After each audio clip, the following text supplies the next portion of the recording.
Hello student, कैसे आप लोग हैं। उम्मीद है कि अच्छे होंगे।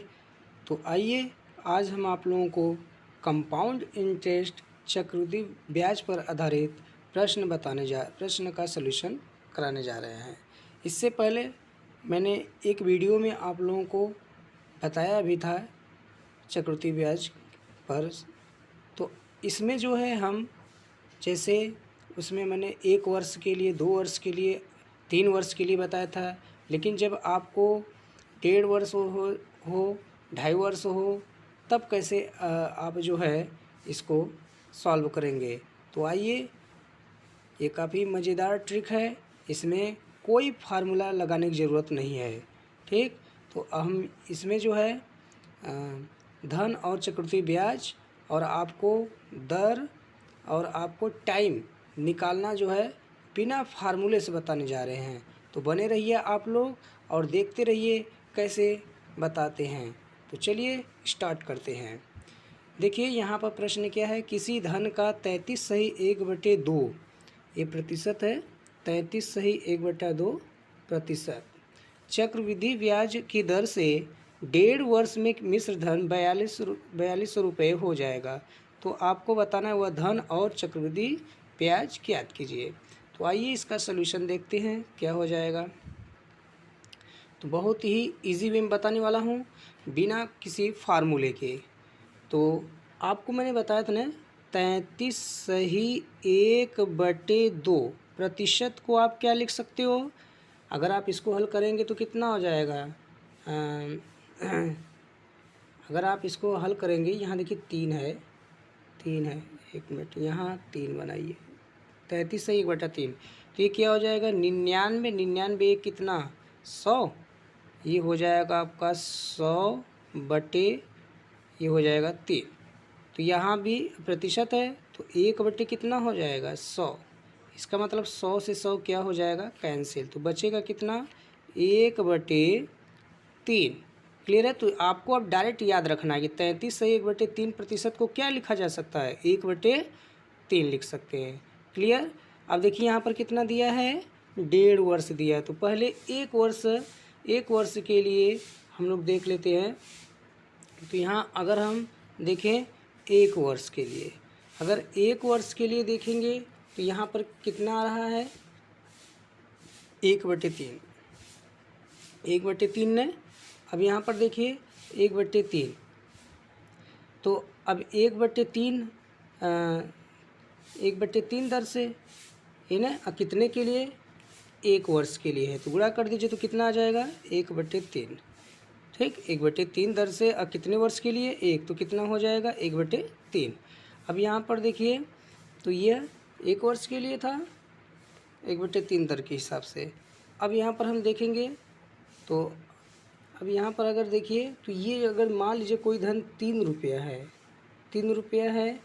ठीक, और 3 रुपया अगर यहाँ पर पहले ईयर्स में हमारा जो है प्रिंसिपल 3 होता है और उस पर 1 रुपये का ब्याज लग रहा है। उस पर कितने का लग रहा है 1 रुपये का अगर ब्याज लगता है तो हमारे पास अमाउंट कितना हो जाएगा 4 रुपये। 3 में 1 जोड़ दीजिए तो कितना हो जाएगा 4 रुपये हो जाएगा 1 वर्ष में। तो 1 वर्ष में जो है ये 4 हो जाएगा।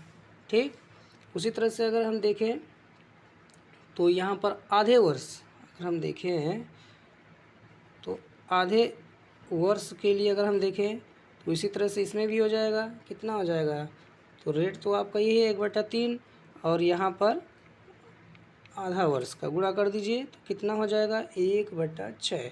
तो फिर से वही बात जो है अगले, अगर हमारे पास 6 रुपये का अमाउंट है, 6 रुपये का अमाउंट होता है और इस पर कितने का ब्याज लग रहा है 1 रुपया का लग रहा है, तो हमारे पास कितना हो जाएगा टोटल धन।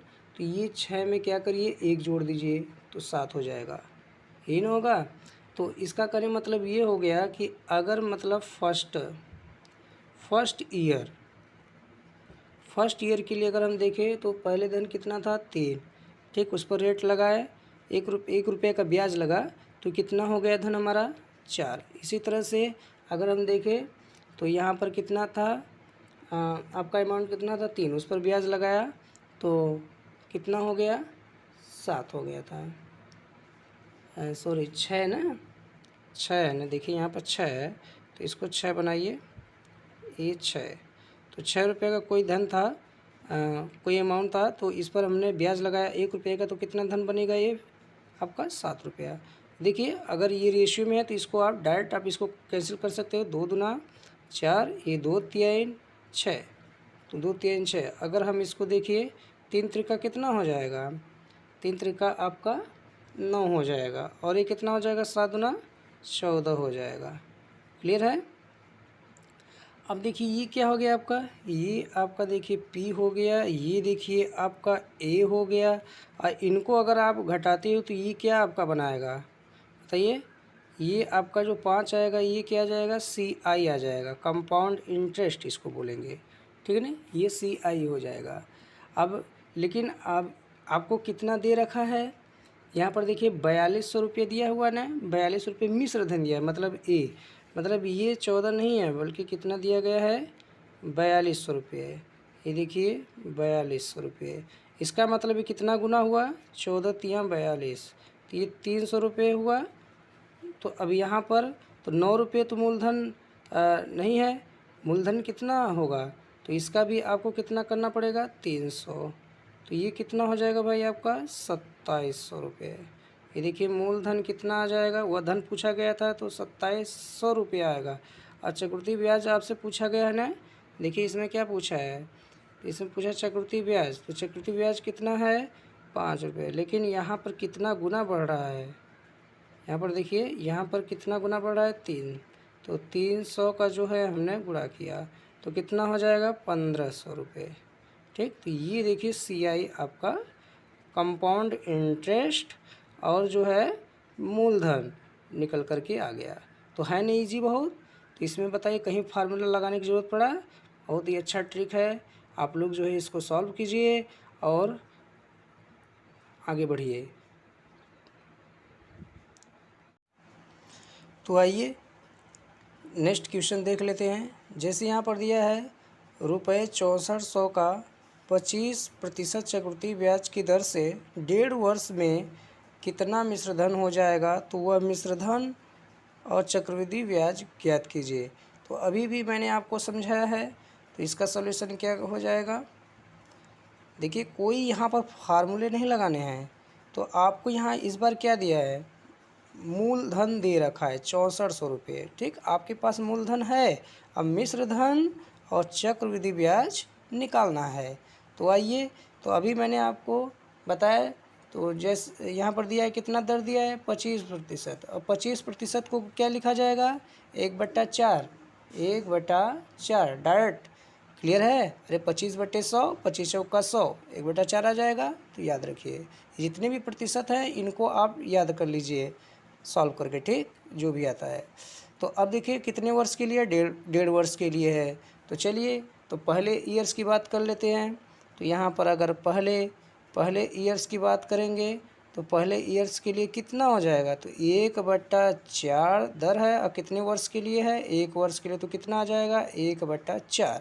तो अगर कोई जो है आपका अमाउंट 4 रुपये है, एक उस पर ब्याज 1 रुपया लग रहा है, तो आपका टोटल अमाउंट कितना बनेगा, तो आपका कितना धन बनेगा, तो आपका हो जाएगा 5 रुपये। जैसे 4 रुपये है और उस पर 1 रुपये का ब्याज लग रहा है, तो कितना धन बनेगा पूरा आपका 5 रुपये का। क्लियर है। इसी तरह से देखिए आधे वर्ष के लिए, तो आधे वर्ष के लिए क्या हो जाएगा, आधे वर्ष के लिए देखिए तो कितना दर है 1/4, आधे वर्ष के लिए 1/2, तो कितना हो जाएगा 1/8। तो यही बात इसमें भी है, 8 रुपये अगर है तो 1 रुपया ब्याज लग रहा है, तो उस पर कितना धन हो जाएगा 9 रुपये। क्लियर है, इसका मतलब ये हुआ। तो फर्स्ट जो है फर्स्ट ईयर के लिए कितना हो रहा है, फर्स्ट ईयर में देखिए हो रहा है आपका 4 से कितना बन रहा है 5 बन रहा है। उसी तरह से आधे वर्ष के लिए देख लीजिए, आधे वर्ष में कितना हो रहा है 8 से 9 रुपये हो जा रहा है। क्लियर है, तो इसको अगर छोटा करना चाहते हैं छोटा कर लीजिए, नहीं तो फिर हल कर लीजिए, छोटा तो होगा नहीं, ठीक है ना, कटेगा नहीं। तो अब इसको क्या करेंगे, तो अब इसको आप डायरेक्ट गुणा कर लीजिए। इसका इसमें गुणा करिए 32 हो जाएगा और इसका इसमें गुणा कर लीजिए तो 45 हो जाएगा। क्लियर हो गया। अब देखिए आपको यहाँ पर अमाउंट कितना दिया है आपको, मूलधन कितना दिया, 6400 रुपये है। तो ये देखिए आपका 6400 रुपये है। 6400, 32 नहीं है बल्कि कितना है मूलधन आपका, 6400 रुपये है। तो कितना आपका गुना हुआ, 200। 32 गुना 64 न है तो आपका जो हुआ 200 गुना हुआ। 200 गुना हुआ कि नहीं हुआ, ठीक है ना। ये देखिए ये तो पी था, लेकिन एक्चुअल में पी कितना दिया है आपका 6400 रुपये। तो 200 गुना हुआ।